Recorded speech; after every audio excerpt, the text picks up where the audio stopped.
Welcome to UPSC Civil 360. Today we are going to discuss polity from the Udan magazine of PW Only IAS. इस video का notes के लिए हमारा Telegram channel join करें, link description में है। So let's dive deep into the topic. आज हम भारतीय संविधान के निर्माण यानी making of the Indian constitution की प्रक्रिया पर एक विस्तृत चर्चा करेंगे। ये यूपीएससी और स्टेट पीएससी एस्पिरेंट्स के लिए एक बहुत ही महत्वपूर्ण स्टैटिक टॉपिक है। बिल्कुल। और संविधान निर्माण की इस ऐतिहासिक यात्रा को समझने से पहले कुछ बुनियादी अवधारणाओं मतलब बेसिक कॉन्सेप्ट्स को समझना बहुत जरूरी है जो संविधान की नींव है।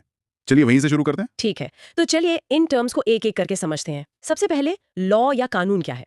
लॉ मतलब ऐसे नियम जो हमारे व्यवहार को नियंत्रित करते हैं। ये लिखित भी हो सकते हैं और अलिखित भी।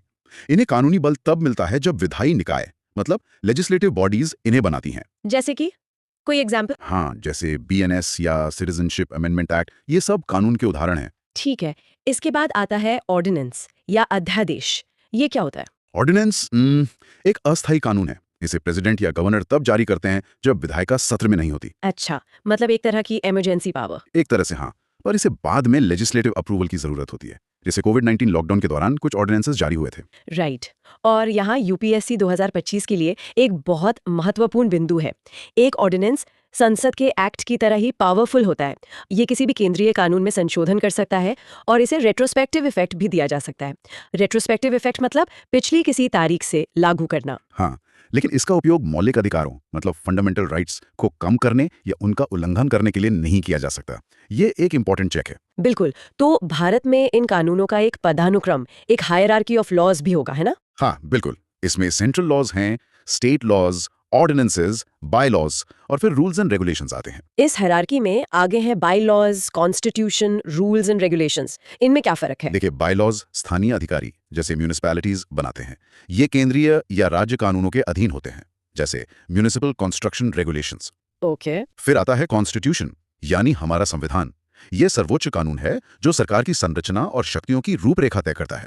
ये पूरी कानूनी व्यवस्था की नींव है। और रूल्स और रेगुलेशंस? रूल्स जो हैं वो कार्यपालिका मतलब एग्जीक्यूटिव जारी करती है ताकि कानूनों को लागू किया जा सके, जैसे पासपोर्ट एप्लीकेशन रूल्स। और रेगुलेशंस नियामक निकायों रेगुलेटरी बॉडीज द्वारा जारी किए गए विशिष्ट और तकनीकी दिशा निर्देश होते हैं, जैसे सेबी के रेगुलेशंस। Got it. अब एक बहुत ही महत्वपूर्ण कॉन्सेप्ट पर आते हैं, रूल ऑफ लॉ। हाँ, ये बहुत जरूरी है।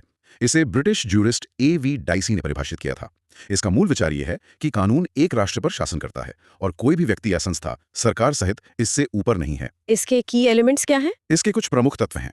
पहला, सुप्रीमेसी ऑफ लॉ यानी कानून सर्वोच्च है। दूसरा, इक्वालिटी बिफोर द लॉ मतलब सभी व्यक्ति समान कानूनों के अधीन हैं। और तीसरा है अकाउंटेबिलिटी यानी सरकारी कार्यवाहियों को कानूनी रूप से सही ठहराया जाना चाहिए। और चौथा है लीगल सर्टेनिटी मतलब कानून स्पष्ट, सार्वजनिक और स्थिर होने चाहिए। और जहां तक मुझे याद है यूपीएससी 2018 में से जुड़ा एक सवाल भी था। हाँ, बिल्कुल। The supreme court of India rule of law को संविधान की बेसिक स्ट्रक्चर के रूप में मान्यता देता है। इसका मतलब ये संशोधनों से अछूता रहता है, इसे बदला नहीं जा सकता। रूल ऑफ लॉ से ही जुड़ा एक और टर्म है कॉन्स्टिट्यूशनलिज्म या संविधानवाद। ये क्या है? फ्रीडरिक के अनुसार कॉन्स्टिट्यूशनलिज्म यह सुनिश्चित करता है कि सरकार निर्धारित नियमों के भीतर काम करे, जिससे निष्पक्षता और जवाबदेही को बढ़ावा मिले। बेसिकली ये सरकार पर एक लगाम है। मतलब सरकार की शक्तियों को सीमित करना। एग्जैक्टली। और यूपीएससी 2023 का एक पॉइंट भी यही था कि एक संविधान का प्राथमिक उद्देश्य सरकार के लिए एक रूपरेखा प्रदान करना है जो उसकी प्रकृति और रूप का निर्धारण करता है। तो कॉन्स्टिट्यूशन और कॉन्स्टिट्यूशनलिज्म में एक सटल डिफरेंस है ना? हाँ, एक देश के पास संविधान हो सकता है लेकिन उसमें सच्चा संविधानवाद नहीं हो सकता। जैसे एक तानाशाही में एक संविधान हो सकता है जिसका पालन नहीं किया जाता। राइट। अब जब हमने कॉन्सेप्ट समझ लिए तो संविधान के प्रकार मतलब टाइप्स ऑफ कॉन्स्टिट्यूशन पर बात करते हैं। ठीक है। दुनिया भर में कई तरह के संविधान हैं। सबसे पहले रिटन और अनरिटन। रिटन मतलब एक फॉर्मल डॉक्यूमेंट जैसे यूएस कॉन्स्टिट्यूशन से और अनरिटन कॉन्स्टिट्यूशन विभिन्न स्रोतों से बना होता है, किसी एक दस्तावेज में नहीं होता, जैसे यूनाइटेड किंगडम का संविधान। और इन्हें बदलने के प्रोसेस के आधार पर भी फर्क होता है। हाँ, फ्लेक्सिबल कॉन्स्टिट्यूशन जिसे आसानी से संशोधित किया जा सकता है, जैसे ब्रिटिश कॉन्स्टिट्यूशन। और रिजिड कॉन्स्टिट्यूशन जिसमें संशोधनों के लिए एक जटिल प्रक्रिया की आवश्यकता होती है, जैसे यूएस कॉन्स्टिट्यूशन। सत्ता के विभाजन के आधार पर भी वर्गीकरण होता होगा। हाँ, फेडरल और यूनिटरी।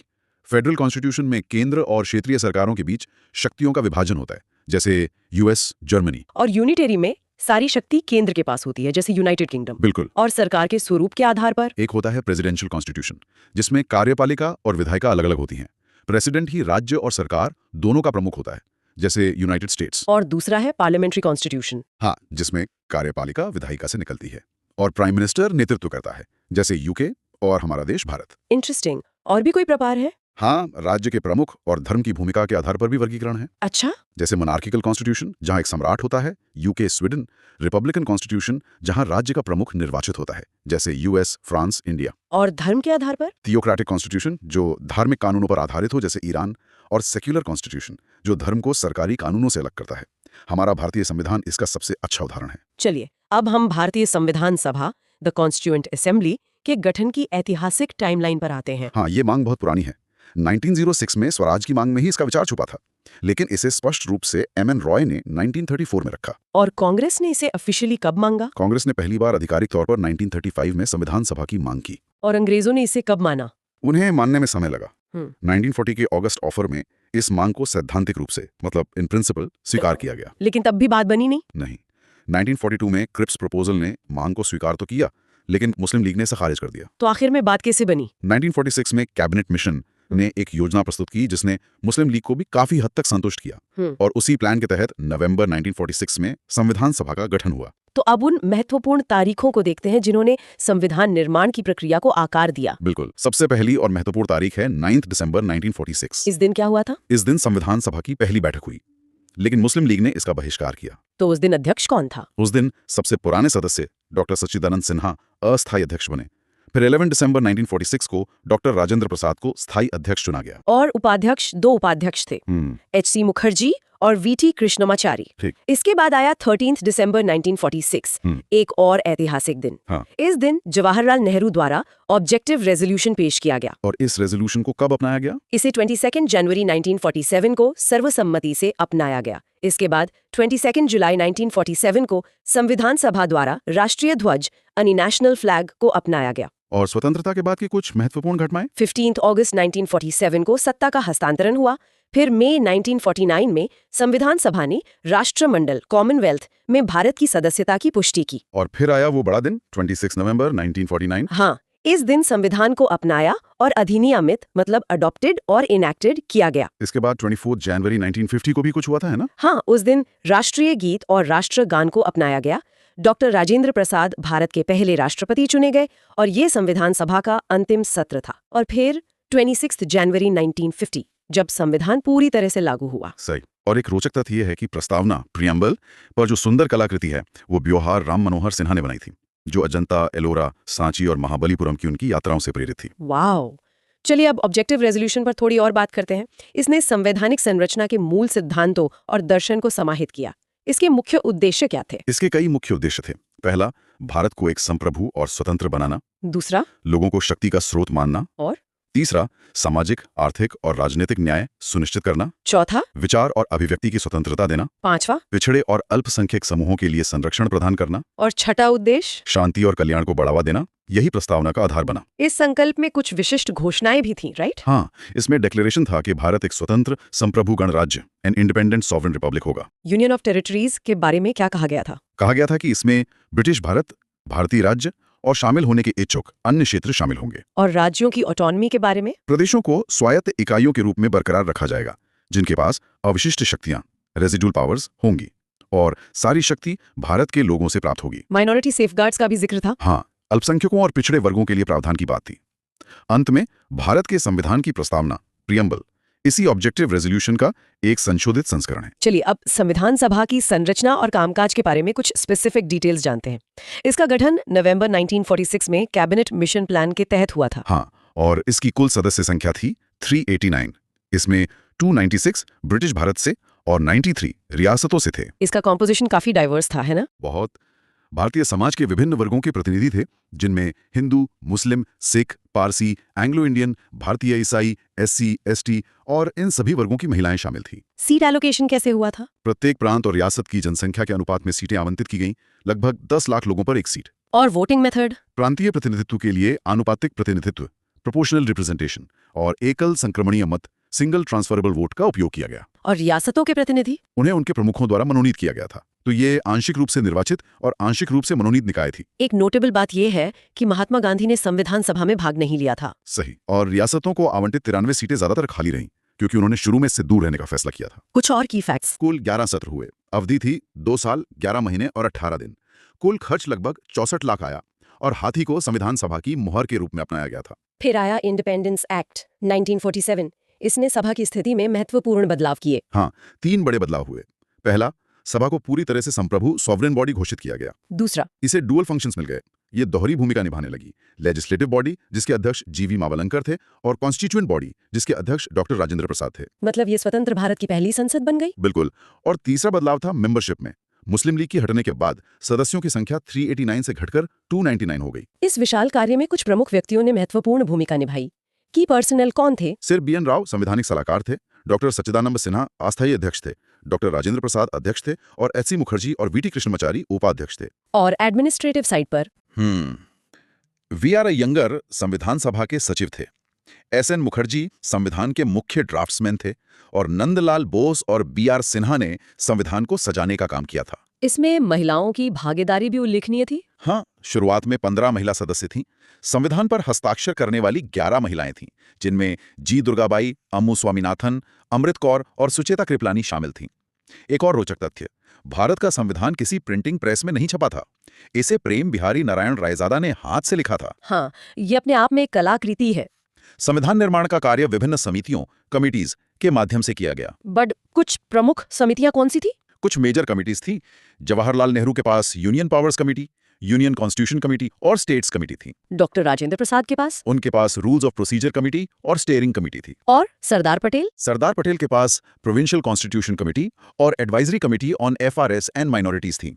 इस सलाहकार समिति की 5 उप समितियां भी थीं। और सबसे महत्वपूर्ण समितियों में से एक थी ड्राफ्टिंग कमेटी। हाँ, जिसके चेयरमैन थे डॉक्टर BR अम्बेडकर। इसमें कुल 7 सदस्य थे। कौन कौन थे? Doctor BR Ambedkar, N Gopalaswami Ayyangar, Alladi Krishnaswami Iyer, doctor KM Munshi, Syed Mohammad Saadulla, N Madhava Rao और TT कृष्णमाचारी। और इसका ड्राफ्टिंग प्रोसेस काफी पब्लिक था, है ना? हाँ, पहला ड्राफ्ट फरवरी 1948 में प्रकाशित हुआ और 8 महीने सार्वजनिक प्रतिक्रिया के लिए दिए गए। फिर दूसरा ड्राफ्ट अक्टूबर 1948 में प्रकाशित हुआ। इनके अलावा कई छोटी समितियां, माइनर कमिटीज भी थीं। हाँ, जैसे finance and staff committee, house committee, credentials committee आदि, जिनके अध्यक्ष अलग अलग सदस्य थे। चलिए, अब इनैक्टमेंट और इन्फोर्समेंट के बीच के अंतर को समझते हैं। इनैक्टमेंट मतलब अपनाया जाना। ये 26 नवंबर 1949 को हुआ। उस दिन 299 में से 284 सदस्य उपस्थित थे और उन्होंने संविधान पर हस्ताक्षर किए। उस दिन संविधान में क्या क्या था? उसमें प्रस्तावना, 395 अनुच्छेद और 8 अनुसूचियां थीं। नागरिकता, चुनाव, अस्थायी संसद से संबंधित कुछ प्रावधान तुरंत लागू हो गए। और एनफोर्समेंट? एनफोर्समेंट मतलब पूरी तरह लागू होना।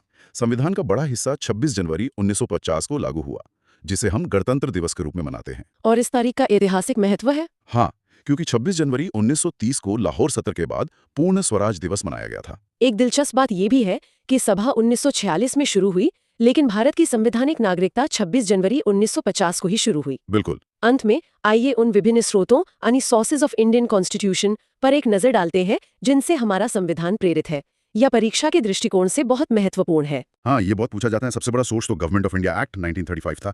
वहां से federal scheme, governors office, judiciary जैसी चीजें ली गई। और ब्रिटिश कॉन्स्टिट्यूशन से? वहां से parliamentary government, rule of law, single citizenship जैसे कॉन्सेप्ट्स लिए। यूएस कॉन्स्टिट्यूशन से? Fundamental rights, independent judiciary, judicial review. और आयरिश कॉन्स्टिट्यूशन से? DSP यानी डायरेक्टिव प्रिंसिपल्स और राष्ट्रपति के चुनाव की विधि। ये सूची काफी लंबी है। हाँ, कैनेडियन कॉन्स्टिट्यूशन से मजबूत केंद्र के साथ फेडरेशन और रेजिजुअरी पावर्स केंद्र के पास रखने का आइडिया लिया गया। Australian constitution? वहां से कॉन्करेंट लिस्ट और संसद के दोनों सदनों की जॉइंट सिटिंग का प्रावधान लिया। जर्मनी के वाइमार कॉन्स्टिट्यूशन से? इमरजेंसी के दौरान फंडामेंटल राइट्स का निलंबन। USSR constitution? फंडामेंटल ड्यूटीज और प्रस्तावना में न्याय यानी सामाजिक, आर्थिक और राजनीतिक न्याय का आदर्श। फ्रेंच कॉन्स्टिट्यूशन से? रिपब्लिक का कॉन्सेप्ट और प्रस्तावना में लिबर्टी, इक्वालिटी, फ्रेटर्निटी के आदर्श। और साउथ अफ्रीकन कॉन्स्टिट्यूशन से? संविधान में संशोधन की प्रक्रिया। आखिर में जापानीज कॉन्स्टिट्यूशन। वहां से प्रोसीजर एस्टैब्लिश्ड बाय लॉ का सिद्धांत लिया गया। तो ये थी भारतीय संविधान के निर्माण की विस्तृत यात्रा, बुनियादी कानूनी अवधारणाओं से लेकर संविधान सभा के गठन और अंत में उन स्रोतों तक जिनसे हमारे संविधान ने प्रेरणा ली। संविधान निर्माताओं ने दुनिया भर के संविधानों से प्रेरणा जरूर ली, लेकिन उन्होंने सिर्फ नकल नहीं की। हर प्रावधान को भारतीय परिस्थितियों के अनुसार ढाला। बिल्कुल। और सोचने वाली बात यह है कि आज 75 से अधिक वर्षों के बाद क्या संविधान के वे सिद्धांत आज भी उतने ही प्रासंगिक हैं, या क्या भारतीय समाज की बदलती जरूरतों के लिए उनमें एक नई व्याख्या की आवश्यकता है? एक बहुत ही महत्वपूर्ण सवाल। इस चर्चा पर अपने विचार हमें बताएं। अगली बार फिर मिलेंगे एक नए विषय के साथ। धन्यवाद।